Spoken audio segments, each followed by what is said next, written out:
अस्सलाम वालेकुम warahmatullahi wabarakatuh। दोस्तों, प्रजा पालना प्रोग्राम जो कांग्रेस हुकूमत की जानिब से जो 6 स्कीमात का ऐलान किया गया था, उस सिलसिले में आज से काम शुरू हो चुका है। अभी मुझे इत्तला मिली है कि कदीम शहर हैदराबाद और नए शहर के कुछ स्लम्स इलाके जात में गैर मुतल्लिका लोग भी फॉर्म लाकर बेच रहे हैं। अगर ऐसा कोई फॉर्म बेचने की अगर आपको कोई इत्तला मिले या कहीं से भी हो, तो आप फौरी तौर पर अपने करीबी पुलिस स्टेशन में इसकी इत्तला दें और बताएं कि लोगों को इस तरह से धोखा देकर फॉर्म बेचा जा रहा है। हाँ, ये बात ज़रूर है कि अगर आपके घर तक फॉर्म नहीं पहुंचाए, अगर किसी एक के पास फॉर्म है तो आप उस फॉर्म को लेकर ज़िरॉक्स करवा लें। सोशल मीडिया के ऊपर बहुत से कन्फ्यूजन्स पैदा कर दिए गए हैं। इस सिलसिले में मैं छोटे से कन्फ्यूजन्स दूर करने की कोशिश करूंगा। पहली बात तो यह है कि लोगों ने सवाल किया है कि भाई ये फॉर्म कहाँ मिलेगा। तो फॉर्म आपके घर पर आएगा। अगर नहीं आया है, घर पर मिस हो गया है, तो फौरी तौर पर आप मालूम करें, घर के बाहर निकले, कहाँ मिल रहा है मालूम करके वहां से जाकर ले। अगर किसी एक के पास भी है तो आप उसका जिरोक्स करवा लें। दूसरा एक सवाल आया है, न्यू राशन कार्ड के लिए क्या ये डॉक्यूमेंट जरूरी है? देखिए, पुराने राशन कार्ड कैंसिल नहीं हुए। नए राशन कार्ड का जो भी सिलसिला शुरू होगा वो इस प्रजा पालना प्रोग्राम के बाद शुरू होगा। इस तरह मिनिस्टर उत्तम कुमार रेड्डी का बयान आया था। लेकिन इस फॉर्म के ऊपर आपको कॉलम दिया गया है, इसके अंदर आपको ये मेंशन करना पड़ेगा कि आपके पास अगर राशन कार्ड है तो इसका नंबर आपको लिखना पड़ेगा।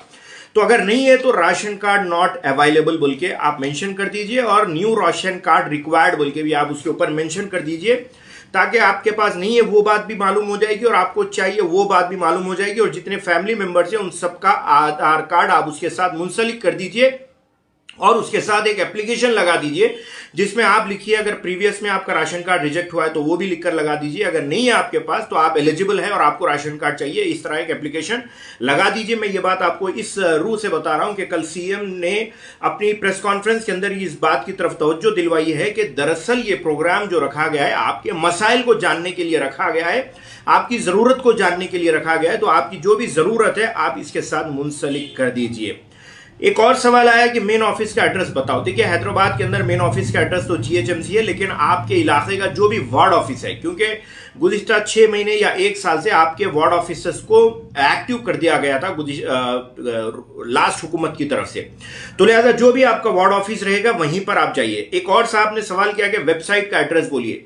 ये भाई पूरा ऑन ग्राउंड काम हो रहा है, इस पे वेबसाइट से आपका कोई ताल्लुक नहीं है और वेबसाइट के ऊपर कुछ नहीं है। लेकिन ये प्रोसेस कंप्लीट होने के बाद जब आपके फॉर्म्स ऑनलाइन हो जाएंगे तो आपको ये फॉर्म्स के जो एक्नॉलेजमेंट आएंगे उसके साथ एक नंबर भी आएगा। आपका मोबाइल नंबर एक्टिव रहना चाहिए, उसके ऊपर आपके फॉर्म के रिसीव होने की मैसेज भी आएगी, ताकि कल के दिन आप जाकर एक पर्टिकुलर वेबसाइट आपको दी जाएगी और आप वहां पर जाकर आपका एप्लीकेशन ट्रैक कर सकते हैं।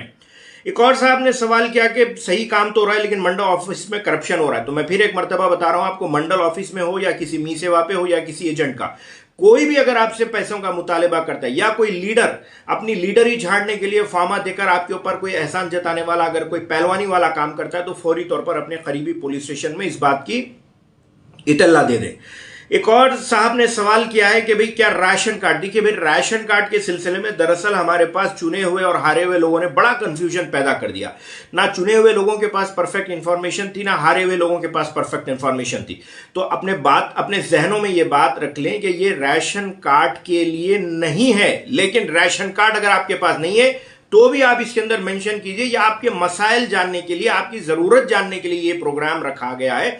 और आपके पास अगर नहीं है राशन कार्ड तो आप इसके अंदर मेंशन कीजिए, और अगर आपके पास है। अच्छा, और एक साहब ने सवाल किया कि हमारी पेंशन के लिए, अगर आपको पेंशन आ रही है तो उसके डिटेल्स इसमें मेंशन कर दीजिए।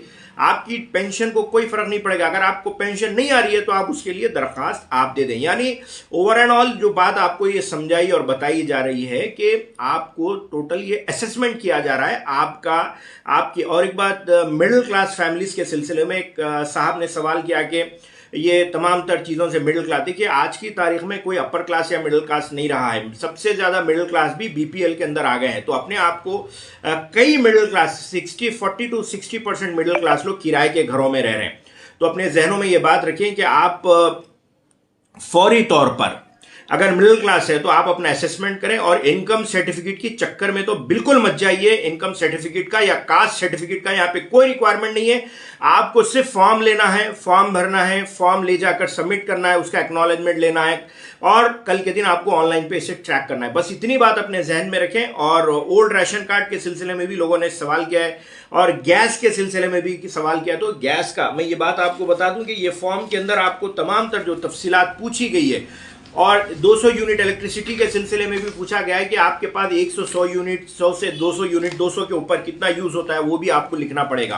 तो फॉर्म हासिल करना कमाल नहीं है, फॉर्म को बराबर से भरना कमाल है। तो लिहाजा फॉर्म को बराबर से भरने के लिए अच्छे काबिल लोगों को लेकर आप बैठिए, आराम से 2 घंटे 4 घंटे जाए, 8 दिन आपको ये प्रोग्राम तकरीबन रहेगा।